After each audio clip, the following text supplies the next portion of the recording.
Major funding for KPBS Evening Edition has been made possible in part by Bill Howe Family of Companies, providing San Diego with plumbing, heating, and air restoration, flood and remodeling services for over 40 years. Call 1-800-BILL-HOWE or visit billhowe.com. And by the Conrad Prebys Foundation, Darlene Marcos Shiley, and by the following.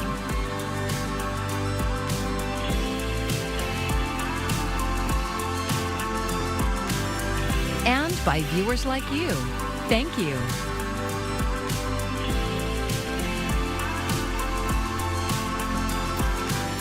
A sometimes controversial center that has helped thousands of migrants with shelter and meals is about to close its doors. Thanks for joining us. I'm John Carroll in for Maya Trabulsi. The Migrant Welcome Center opened only a few months ago. KPBS reporter Jacob Ayer tells us about the sudden announcement and what those who serve migrants are saying about it. The organization running the Migrant Welcome Center says its finite resources have been stretched to the limit. So SBCS says on Thursday, February 22nd, the center will be closing, which is unwelcome news for the partner agencies that have been working with them. We have been given very little notice to plan for a response. Erica Pinheiro is executive director of Al Otro Lado, a nonprofit providing family reunification services at the center. She's frustrated it's already closing after opening last October. Migrant Welcome Center was supposed to address the issue of street releases in San Diego County. Before the center opened, CBP agents would drop migrants at transit centers throughout the region, and nonprofits set up makeshift welcome centers with services nearby. Immigrant Defenders Law Center is one of the groups that worked at the makeshift centers and the one run by SBCS. Paulina Reyes Perares is their managing attorney. That what we really need is long-term planning. The County of San Diego set aside $6 million in funds for SBCS to operate the Welcome Center, but those funds have run out. She wants to know where the money went. Asking for accountability and transparency, which we still have not received information of where the money or how the money was spent. Supervisor Jim Desmond was the lone vote against additional funding for the Migrant Welcome Center in December. He says he's glad to see it ending. It should have been a federal issue, and we had no exit plan. When they were giving these dollars, there was no end in sight. SBCS declined an interview. In a statement, President and CEO Kathy Lembo said they knew the county funding was for a limited time and that they would work with the county and their partners to try and find a way to keep the center open, preventing hundreds of individuals a day from being stranded in San Diego without the support that they need to continue their journey. The nonprofit partner agencies say many of the people at the center were coming from open-air migrant camps in Jacumba and San Isidro. They say there are now a lot of unknowns for how migrants will be moved throughout San Diego County. Jacob Ayer, KPBS News. A California-based nonprofit is helping San Diego flood victims clear out their damaged properties. KPBS reporter Melissa May went to one of the flood-damaged homes and says volunteers call it heart work. For the last 3 weeks, Team Rubicon volunteers have been helping flood victims in the San Diego and National City areas clear out their damaged properties for free.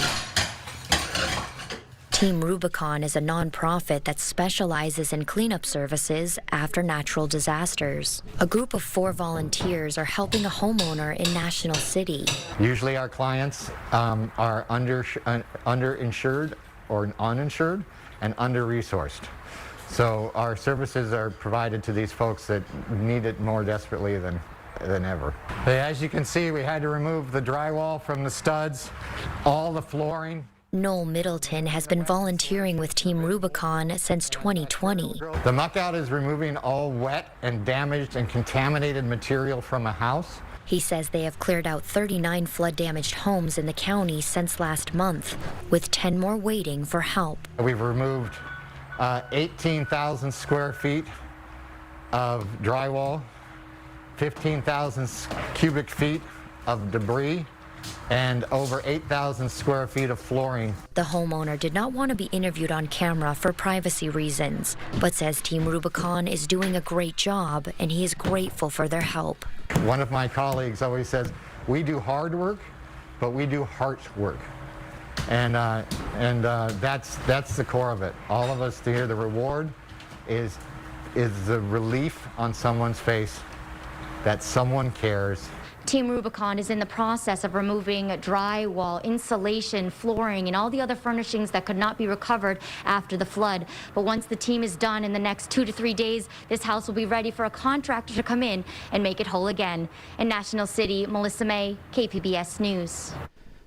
Nearly a month after families lost everything in the floods, a local doctor is sharing some insight on the impact it's having on children's mental health. Clinical psychologist Dr. Justin LaPalooza says the floods are scary and destabilizing events for kids. He says that's because such life-changing events can bring a loss of security for them. I'm thinking about a toy. For children, toys aren't just toys. They create security, like a security blanket. So we want to understand that even the most basic things that we might see as benign or not serious for a child, they can mean everything. LaPalooza says the best thing a parent can do is try to find something else to fill that void, like a new toy. He also suggests parents speak with their children and give them an outlet to speak with peers who may be going through the same thing. As we work our way into the weekend, dry conditions prevailing into Saturday, but we do have actually a couple of systems that we're monitoring here over the course of the next couple of days, but the impacts for us will start to make their way in as we work our way into early week. So we'll talk about those impacts, rainfall amounts, and of course we'll take a look at temperatures here over the course of the next several days. All that coming up here in just a bit. School safety and gun violence are at the center of this year's National Conference on Education, happening right now in San Diego. KPBS education reporter MG Perez says it's a gathering of superintendents and other school administrators from around the country, providing resources and some harsh reality. It started with a bang. It sounds like a gunshot, but this is a simulation with a baseball bat, showing the power of bullets hitting a classroom window. As you can see right here, the bullet is stopped in a piece of 1/4-inch thick glass. Steve Johnson is a former police SWAT officer and founder of Safe Haven Defense, a company with a patented lamination to stop an active shooter's bullets before they can hurt children in their classroom. His life's mission now. We started it with $500. Last year, I believe we armored about 3,800 buildings nationwide. Bulletproof laminate is just one of the school safety products at the National Conference on Education. 3,600 superintendents and other school administrators from around the country are here to learn strategies and hear success stories from campuses in every state. Today we have made great progress.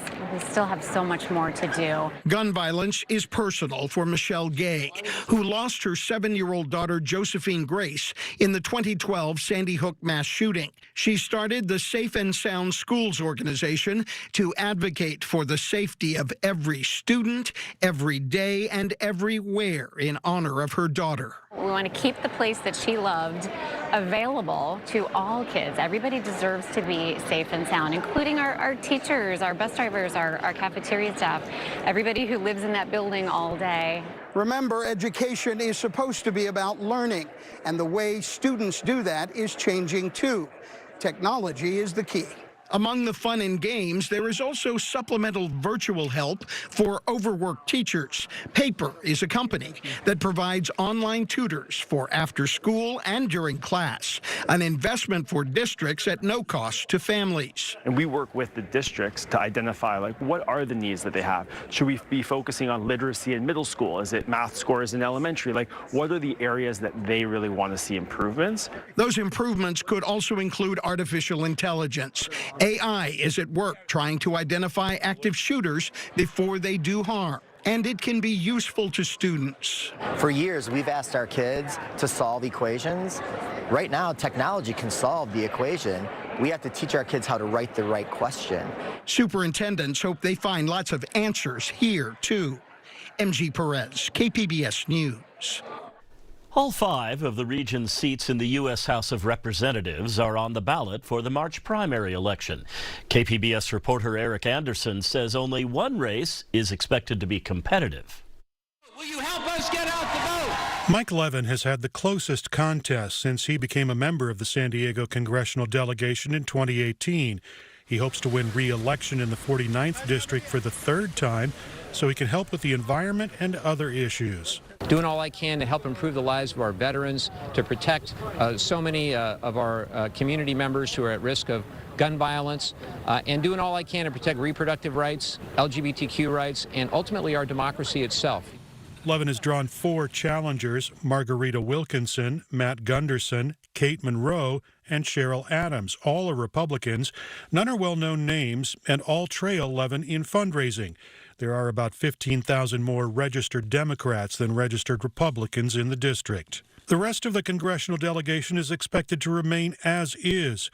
The 3 Democrats in the House of Representatives, Juan Vargas in the 52nd, Sarah Jacobs in the 51st, and Scott Peters in the 50th district, are all considered safe seats for the incumbents.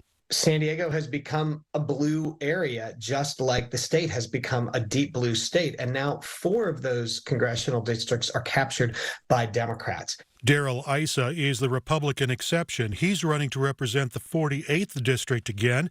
There are 5 challengers, but only one has raised more than $50,000. Issa has more than $1 million on hand. Political observers say the rise of MAGA Republicans, the power of the incumbency, and Washington's toxic political environment are keeping viable candidates out of congressional races. Many of those same people now look at the House of Representatives and think, no, thank you. I am not interested in being there. I'm not interested in going through this process to get there. The top 2 vote getters in each primary move on to a runoff election in November. Eric Anderson, KPBS News. I'm Jeff Bennett. Tonight on the NewsHour, the world expresses outrage at Russian opposition leader Alexei Navalny's reported death. That's at 7 after Evening Edition on KPBS. Today, a judge ordered former President Donald Trump and his companies to pay nearly $355 million. The judge had already found they defrauded banks and insurance companies by inflating the value of their assets. Trump is also banned from serving as an officer or director of any New York corporation or other legal entity in the state for 3 years. His sons, Eric and Donald Trump Jr., are barred for 2 years. The former president's attorney says he plans to appeal the decision. And as Julia Benbrook reports, Trump has another upcoming court date for a different case. March 25th, that's the date a judge in New York set for former President Donald Trump's first criminal trial. It will start about 7 months before voters head to the ballot box for the presidential election. We'll just have to figure it out. I'll be here during the day and I'll be campaigning during the night. Trump is accused of falsifying business records in the middle of his 2016 campaign to keep a past relationship with adult film star Stormy Daniels a secret. The former president has pleaded not guilty and denied wrongdoing. He's also claimed the charges brought by Manhattan District Attorney Alvin Bragg are politically motivated. We today uphold our solemn responsibility to ensure that everyone stands equal before the law. No amount of money and no amount of power changes that enduring American principle. The trial is expected to last 6 weeks, and Trump will be required to sit in a New York courtroom 4 days a week, which is certain to complicate his campaign efforts. How can you run for election and be sitting in a courthouse in Manhattan all day long? His primary opponent, Republican Nikki Haley, says Trump's long list of legal issues will hurt him in the general election if he becomes the nominee. He's already said he's going to spend most of this year in a courtroom, not on a campaign trail. That's not a way you win. Now, this is just one of many legal issues on Trump's calendar right now. The former president faces 91 felony counts across 4 indictments. Reporting in Washington, I'm Julia Benbrook. President's Day weekend is here, and many are expected to hit the road.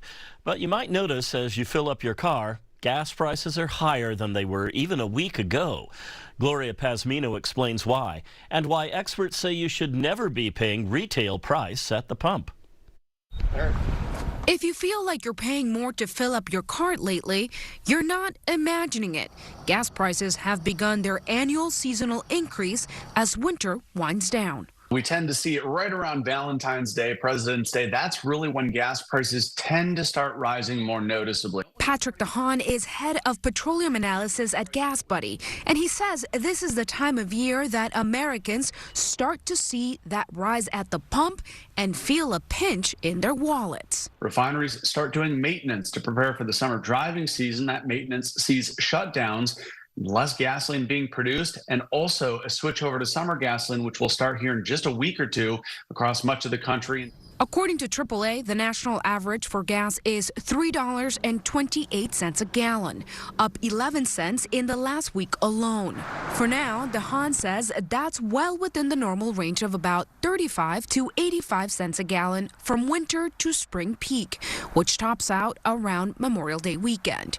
But refinery outages due to cold weather and electrical issues in the last several weeks could push prices up even higher. But here's some good news. There are lots of ways to save at the pump. A lot of stations have loyalty programs out now that will give you a discount just for putting in your information. There can be credit cards with rebates and rewards for using their card at a pump. Even Gas Buddy has a Pay with Gas Buddy card that links to a checking account that can save you up to 25 cents a gallon. So if you combine all of those, really nobody should be paying what that retail price says. In New York, I'm Gloria Pasmino. Here's a look at our local gas prices. In San Diego, the average price for self-serve regular is $4.82. That's up 12 cents over the past 11 days, the 10th rise over the same time period. The price is more than 17 cents higher than it was a month ago. Good news for those who rely on the trolley to get around. MTS says full service has been restored to the Orange Line. The trolley has not been able to service 2 stations due to damage from last month's floods. The agency says it will end up costing nearly $24 million to repair all the damage. Electric cars have been hot sellers for more than a decade, but now the industry is seeing a rare drop in sales. SDSU's Miro Kopik explains the factors affecting the EV market in the Friday Business Report. Last year, EV sales for the first 6 months rose 48%. So we were really going strong. In the second half of the year, much less so. EV sales were kind of flat or a little down in the third quarter and down over 10% in the fourth quarter. Vehicle prices are high. In general, about $10,000 on average higher than their gas counterparts. Second, there's an unreliable EV charging network, high interest rates, and then there's confusing, government incentive programs. The number of models that are available for the full $7,500 tax credit dropped from 17 to 8. The state is really focusing on trying to get new chargers, provide incentives on top of the federal incentives for low to middle income consumers. And the state of California is an odd bird because, we're very much early adopters, and there could be a kind of a fatigue of the Elon Musk factor. A lot of consumers who have purchased EVs in the state of California are not very pleased with a lot of the way Elon Musk has become very outspoken on a number of issues.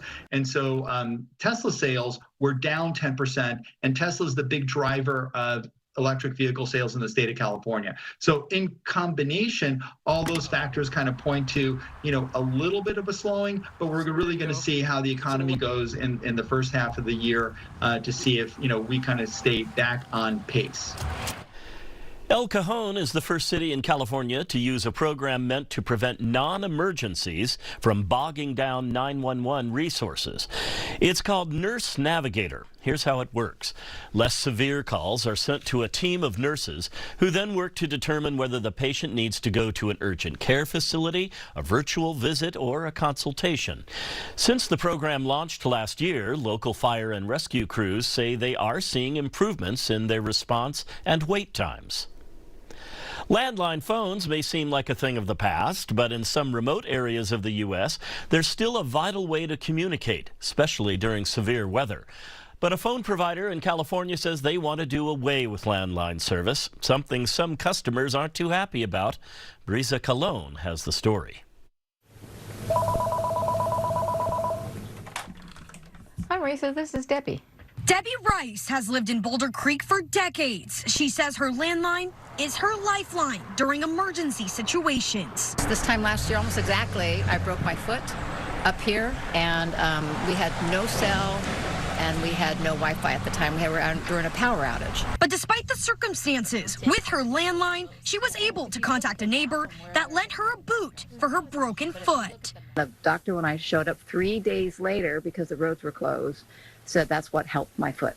Those living in the Santa Cruz Mountains have been through some devastating weather events. Everything from wildfires to rainy storms, most knocking out power and cell connection. Why is this so important, especially for people living up in the mountain areas? You know, why is this vital that you have this safety net? Because when we lose power up here, which is frequently, we also lose cell and Wi-Fi, and it's the only way we can communicate out.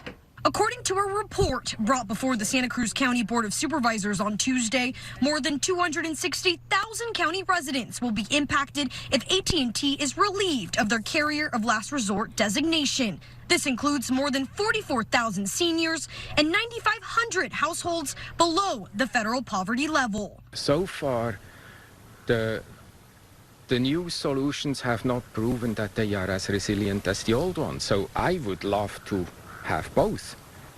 I can pay for both. I want both. I will fight to have both. Devastating natural disasters becoming the new norm. 7 reported countywide since 2017. In the most recent storm, Hans Lutholt had a tree knock out his power and cell service for days. His landline, his only connection. It's only a matter of getting a similar or stronger storm than the one that we had, and then the next tree falls over and does pretty much the same damage again.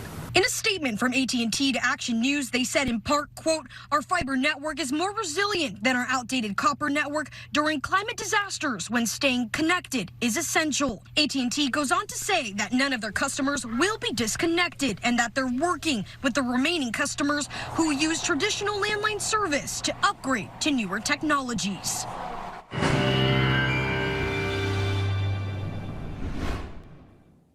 A relatively quiet night coming up, and we're talking about temperatures for tonight dropping down into the mid-50s. There will be some cloudiness to start as we venture our way into the weekend. Overnight low temperatures, coolest away from the coast. Ramona down to a cool 41, 48 toward Oceanside, and Mount Laguna dropping down to 40 degrees. Borrego Springs even down into the upper 40s. We venture our way into the weekend. Notice the wet weather primarily off toward the north at this point. So we're going to see a series of storms coming in.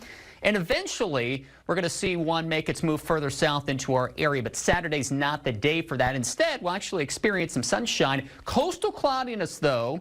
Temperatures topping off into the mid-70s around Borrego Springs, just shy of 50 toward Mount Laguna. And then on Sunday, notice that wet weather beginning to work its way a little bit further off to the south. But another system coming in early week is going to be the one that will provide us, again, with the wet weather here.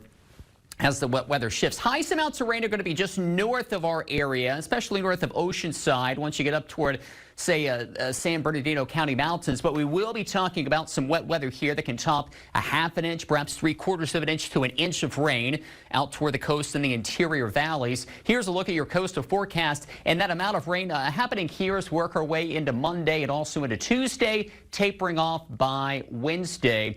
Overnight low temperatures rising with the wet weather early on in the week. Inland, it's a similar situation. Next couple of days, overly quiet. We'll see the wet weather make a return as we venture our way into Monday, especially Monday night into Tuesday, and then tapering off into Wednesday. Mountainous terrain, looking at some rain and drizzle. Eventually, snow levels dropping down below 7,000 feet here as we head our way into Tuesday night and Wednesday. And for the deserts, really not looking to see that much in the way of wet weather, though there will be some clouds around into Tuesday. For KPBS News, I'm meteorologist Justin Pavic. A new PBS digital series, Voices Shorts, features short films by Latinos. KPBS reporter Katie Hyson spoke with the San Diegan whose film premieres on Monday. Maria Duarte Sentir el Son is a hero's journey of an Afro-Mexican woman told through poetry, music, and dance. I chose the art form of dance and movement and body because I think systemic racism can be felt in the body. It's a matter of invisibility when you are a woman and a woman of color. Washed away. I feel lost at times. I feel like I'm in the middle of the ocean, surrounded by water that I can't drink. Like in America, enslavers took African people to Mexico against their will. Their descendants have lived there for centuries, but the Mexican government didn't allow people to identify as Afro-Mexican on their census until 2015. Since 2020, Duarte followed a parallel Black Lives Matter movement unfolding in Mexico, Las Vidas Negras Importan. It led her to explore how Afro-Mexicans are reclaiming their identity through art. Sit with the music, with the song, to feel it in your body, and to ask yourself what part and what role are you taking in this movement. I'm in a constant battle with myself. You can stream Sentir el Son beginning Monday on pbs.org. Katie Hyson, KPBS News. You can find tonight's stories on our website, which of course is kpbs.org. Thanks so much for joining us. I'm John Carroll. Have a great evening and a terrific weekend. Major funding for KPBS Evening Edition has been made possible in part by Bill Howe Family of Companies, providing San Diego with plumbing, heating, and air restoration, flood and remodeling services for over 40 years. Call 1-800-BILL-HOWE or visit billhowe.com.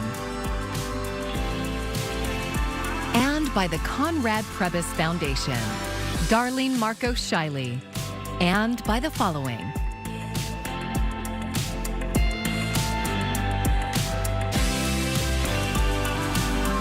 And by viewers like you. Thank you.